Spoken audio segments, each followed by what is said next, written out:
On a une belle collaboration avec la Haute École provinciale Condorcet et l'IPESDAT, de par le fait qu'on a des secteurs communs, donc comme l'agronomie, comme les sciences, etc. Une fois le diplôme du secondaire en poche, eh bien, donc à traverser la rue pour partir vers des études supérieures qui sont porteuses d'emploi. On a des bacheliers en sciences du vivant, donc que ce soit l'agronomie ou la chimie, et donc c'est ouvert aussi bien aux études secondaires en sciences ou en agronomie, sylviculture par exemple.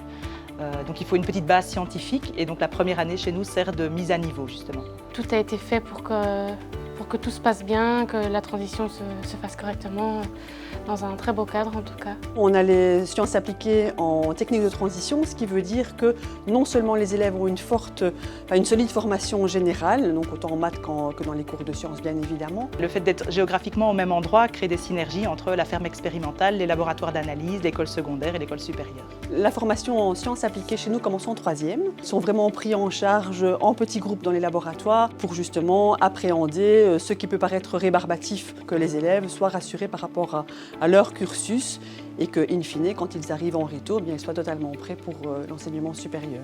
Alors, il y a énormément de débouchés qui ne sont parfois pas très connus. En agriculture, on connaît bien les débouchés, mais l'environnement au sens large se développe de jour en jour.